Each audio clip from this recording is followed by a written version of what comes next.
Hello Beshies! Welcome to my channel and welcome to another vlog. And this vlog is all about Rimowa, lalo na sa mga first-timers. So are you thinking of buying a Rimowa?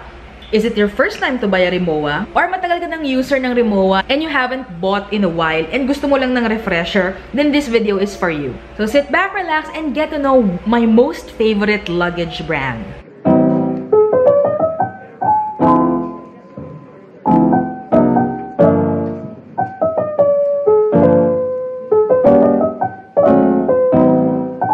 Okay, Beshi, so meron lang akong cellphone here kasi nilista ko lahat ng talking points ko dito. Nag-IG story ako and I showed people na I just got my Essentials cabin last July. And I asked you guys want a Rimowa 101 and then ang daming nag-reply ng yes.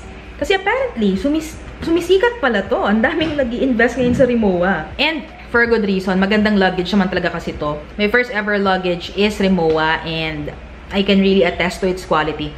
Anyway, ang dami kong sinabi, so I'll just mention the rest of that in the video. First, let's talk a bit about the brand history. Siyempre, kailangan ma-appreciate nyo kung ano yung binibili ninyo. Alright, so Rimowa is a German brand and the brand was established in 1898. And the brand is really known for creating luggages. The well-known luggage brand in Europe during the 1800s was Louis Vuitton. And then, just around 40 years after, nag-establish na si Rimowa. And so as mentioned, they're known for their wooden trunks. They're very lightweight. And eventually, the brand, who's really known for innovation in luggages, introduced the metal luggage. The metal luggage is made of aluminum and it was introduced in 1937 with the purpose of catering to photographers and even mga soldiers. Kasi yung aluminum luggage was supposed to be waterproof and hard-wearing and long-lasting because it was meant to protect camera equipment, and these equipment are very expensive. That's why kailangan ng ganung luggage as well as mga artillery. And since then, Rimowa has been known as the super sturdy aluminum luggage. And as I mentioned, very innovative sila. In 2001, they actually patented the multi-wheel system. So ito yung 360 spinning wheel, which is what Rimowa is known for and what I personally love about the brand and what made me fall in love with the brand. And in 2018, the brand was acquired by LVMH, Louis Vuitton Moet Hennessy. Louis Vuitton bought 80% of the company for 640 million euros, and currently it's being headed by the son of Bernard Arnault. Okay, so that's it for the brand history. And ngayon, kaya medyo alam nyo na rin kung bakit medyo mahal siya is because na-acquire siya ni LVMH. Alright, so that's it for the brand history. So next natin, ano ba yung mga types of luggages ng Rimowa? They have around 4 types of luggages. So they have the original, yung aluminum, the essentials, which I have. The third one is the hybrid. And the fourth one is yung essentials na may sleeve. Previously, they had Salsa Air, which was my very first Rimowa, but they have since phased that out. Actually, may natira pa akong isa dito. And they have retained na lang the Salsa, and they renamed it Essentials. Alright, so first is yung original. So the original luggage is the aluminum luggage. Meron siya for cabin use, yung hand carry. Meron siyang medium for check-in. And meron siya ng large. Meron din siyang tinatawag na trunk or yung mukhang trunk talaga mas makapal. And trunk large, which is yung pinakamalaki nila. Well, Rimowa actually has other stuff na. They've added other stuff that are complementary to the luggages like backpacks, tote bags, packaging cubes, cell phone cases, and a clutch. Alright, so for the original luggages, meron siyang tinatawag na original compact. So, ito yung medyo square. Actually, parang pang mga laptops yan and files. Then, they have the check-in medium, check-in large, and meron sila ng trunk small, and trunk plus. Ito yung sinasabi ko na pinakamalaki. Actually, sa original, mas maraming options and sizes. Yung cabin plus, if I'm not mistaken, I think this is for business class. So, medyo malaki-laki siya na hand carry na luggage. Alright, next, for the essentials, ito yung meron ako. So, you have your cabin S. And then, you have your check-in M, check-in L. So, ito yung mga rigid luggages. Yung trunk, which I have. And then, you have your trunk plus. Ito yung pinakamalaki nila. And then, meron silang hybrid. Mix lang to ng essentials and ng aluminum. So, mostly the edges have aluminum.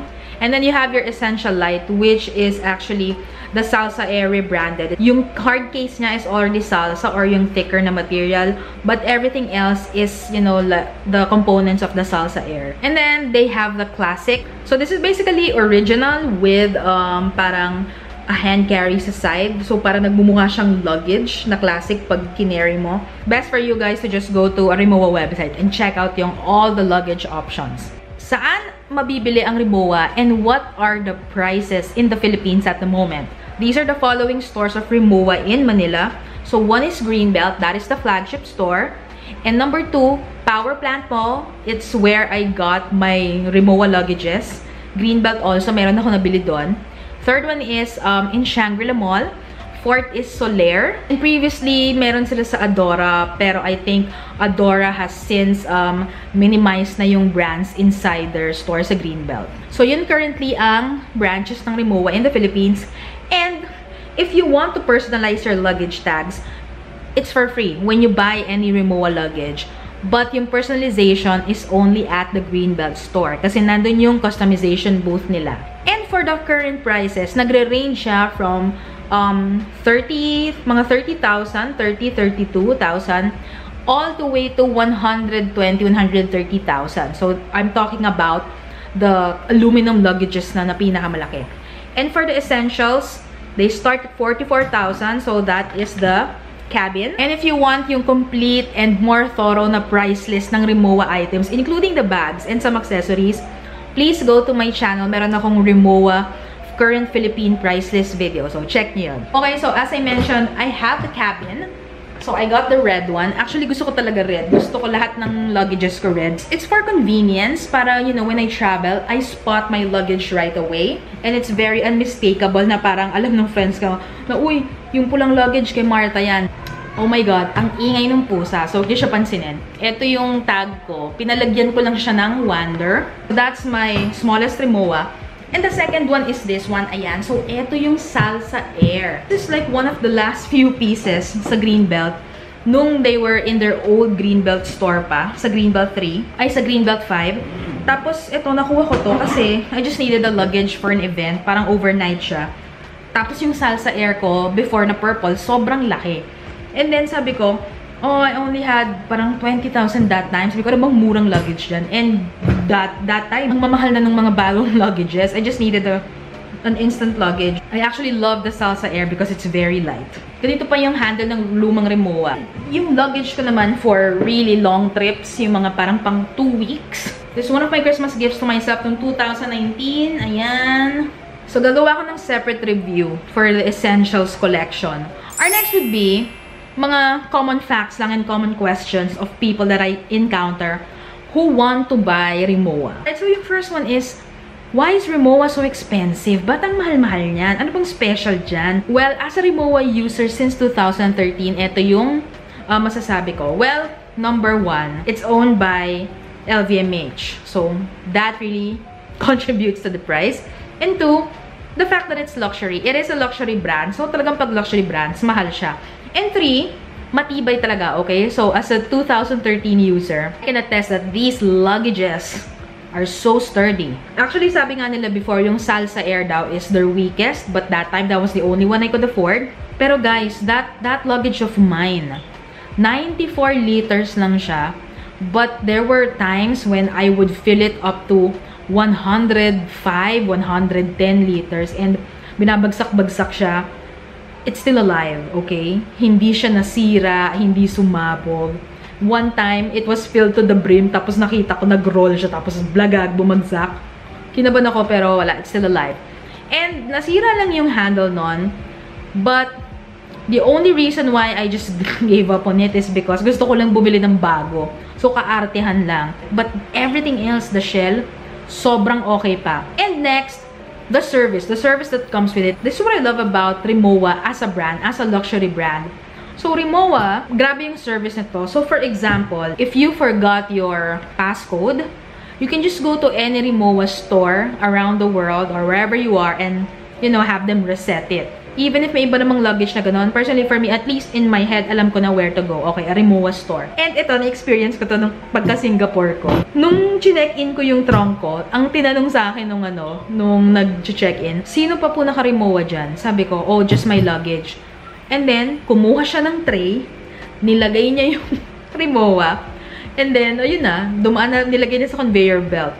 But the other luggages, wala lang. You know, she just let it through. Meron siyang special treatment, extra special treatment because these luggages are expensive. And I've heard from some people and read in forums that yung mishandled Rimowa luggages, there were some people who were able to hold the airline company liable for the damage and were made to pay. However, Beshies, do not quote me on that kasi hindi naman sure yon, okay? And also the materials used. As I mentioned, matibay talaga.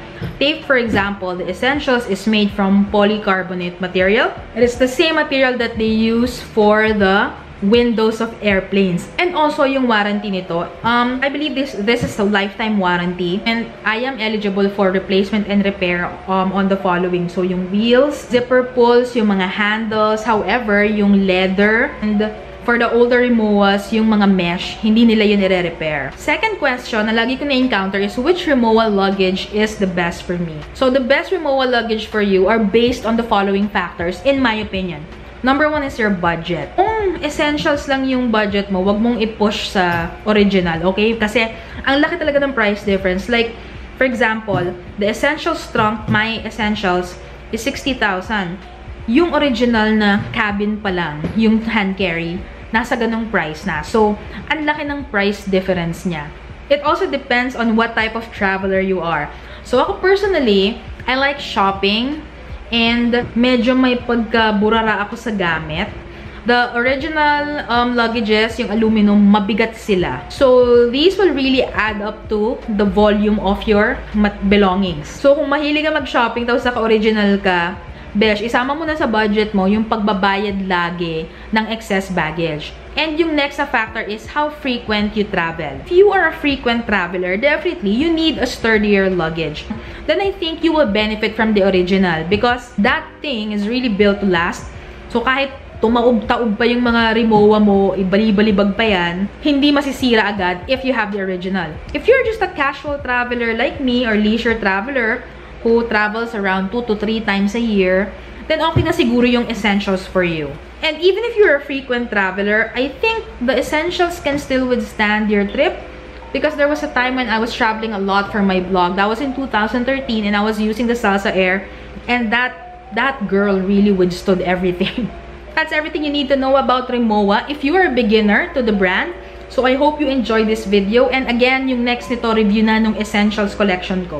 And that's it. I hope you enjoyed this video. Thanks for joining me in this vlog. And please click the subscribe button. Share this video if you like it. And please, you know, comment your thoughts about Rimowa. Worth it ba siya? Anong experience nyo with it? Let me know in the comment section.